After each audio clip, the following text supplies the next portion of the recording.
Henry Sali ndio wanokwesimbawo ku Vice President Uma ndio kuleta ideas zange ezitwala industry maaso abayimbi baffe bayimbye naye tebafuna music waabwe.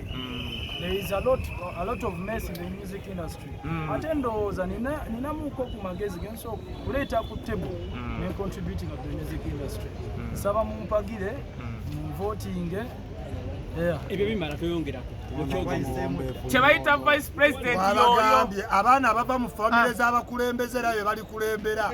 Mutabani wa Bush mumulaba, mutabani wa Bebe mumulaba, ne mutabani wa Gundi mumulaba, nekaye mumulaba. Tata we yakulemberanga emitooma abente kati yadero mu kibuga ate owo isima owange yali agala bwero sezana ne wabwa mutabuli mukuze yola mutabani wo bwatyo naye kati byonna byatatuukako gwe n'obituukako naye ng'olwaleero tuli wano tulese vice president tetwagala muntu yenna mbuno yeerowooza mubayinza okunnonda gwe tulonda wuuno yoyoamwe kuba president ereesaani kuba president twayawukanye banjawulo naye katusooke tulonde vice tusooke ebira tujja bannyonnyola nze nga nze ndi ku king science nange ndi ku king science very good twategedde ekintu eki bagambye mbu anywa enjaga tukakone tetunoonya profesa eno si diguli tetunoonya profesa tunoonya akulira abo bennyini abanywa ebintuntu naye ng'olumala ofuna president wansi ng'oteekayo ali tekiniko yona amanye ebya digito ono omwana mu bya digito bannanga mwe mwayiga bya kisaakaate simanyiko ekiveera baatubbye simanyi amaze okusasula nkyali kweno nkyali kweno okolinde bwe tuba twogera ku nyamatoleeta mukene bannanga tetulina bagamba tuyambeko muzeeyi we tuba tuli mu press conference lindako bannange kati nga muvaawo kyokola batuleesa abantu nga mugamba abasirikale tuli bakambwe tulina betwogera ate abantu bejjeri bamala kwogera okitege nabawabugamba abajaasi muli bakambwe anyway kituufu kiri nti on a serious note nze njagala obagamba omulembe gwe tugendamu ne woba wayiga ekiveera otye enansana simanyi katosi tugenda mu digital world ekituganya okompitinga ba Davido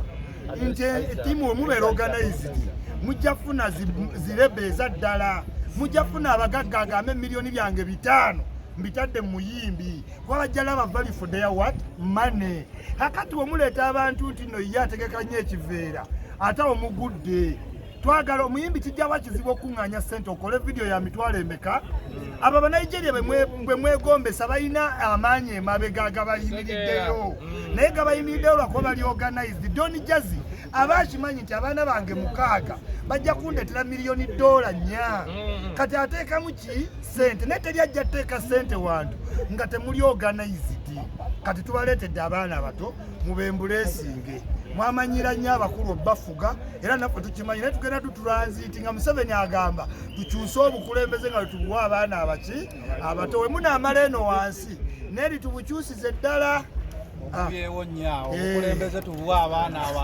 abato saabagamba mbu ndi muto nga certificate ekyukakyuka abato ddala abato nga Allan n'okwambala n'endabika tiimu gyendikusigala Allan Henry Sali Vice President wammwe Uganda Musician agana gavuddemu agambye takyayisimbyewo avuddemu nga polisi we yavuddemu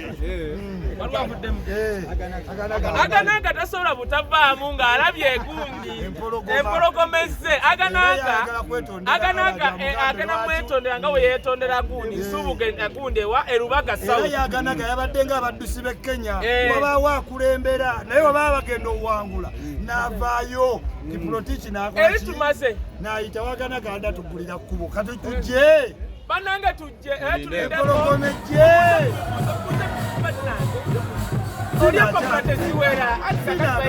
fina mumuluyisizawo bwerere ebintu ebibadde mu system batumanyi balina zigatirira anti bibaddemu bwe babadde bakola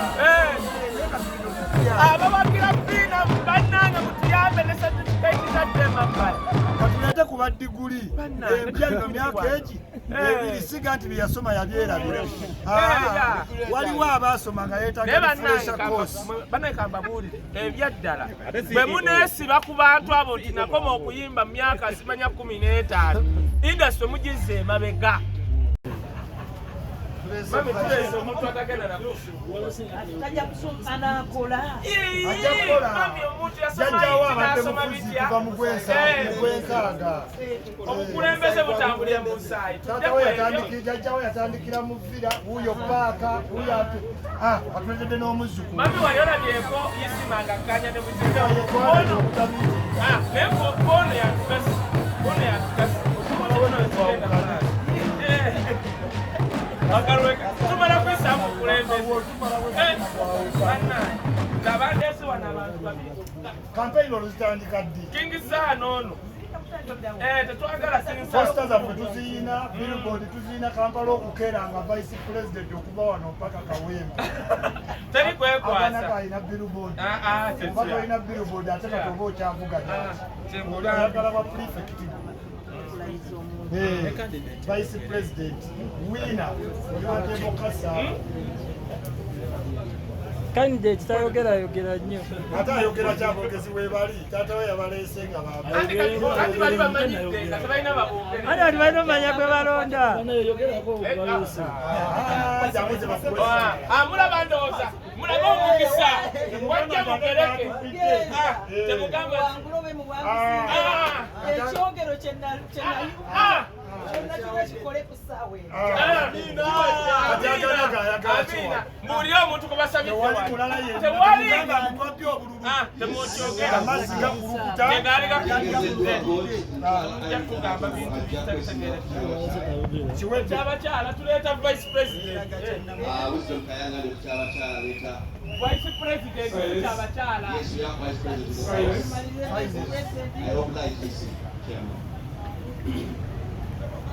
I, Geoffrey Kongot, being chairman Uganda Musicians Association Electoral Committee, pursuant to the Article 3, Section 8 of the UMA Constitution and Article 9 of the UMA Bylaws, hereby declare Yabakama Allan Sali, also known as Allan Hendricks, duly nominated as the candidate to contest the election as Vice President.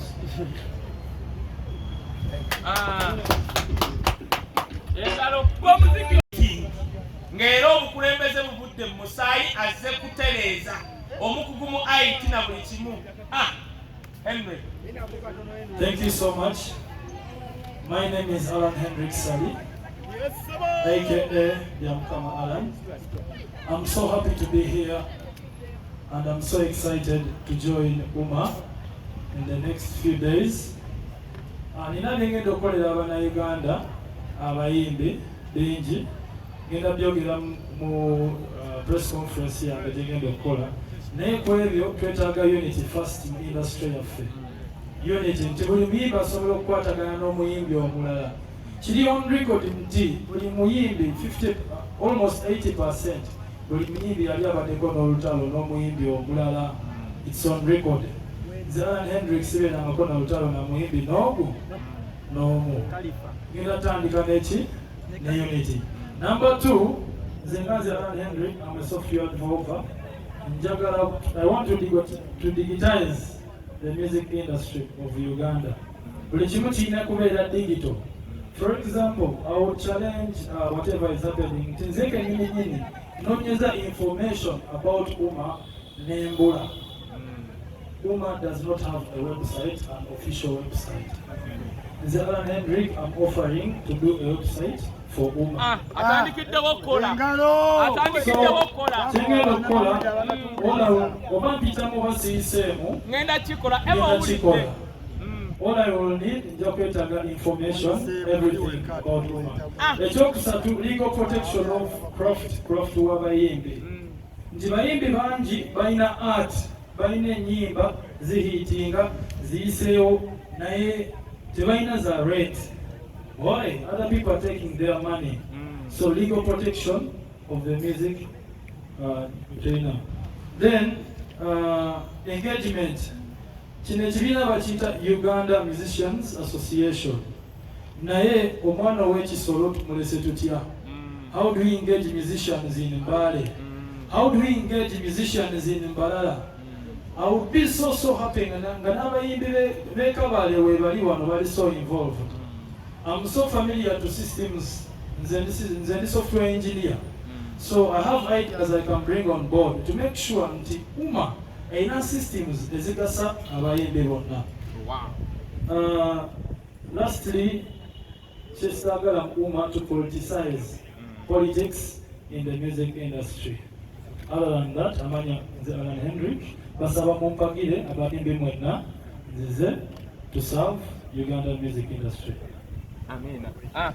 Ndowooza mbiwulidde bulungi ebivudde wa pulezidenti eyayiseemu edda agenda kuddamu ebibuuzo byammwe naye nga bwe tubagamba teri bufuzi butava eri Katonda ate amazzi gakulukuta tegaali gakulukutidde.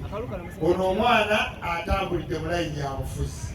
Mu kalulu kano tetulina gwe tutidde kubanga tuli ffekka mu eno context. Abadde ayagala ba prefect. Abo bonna baagala ba prefect.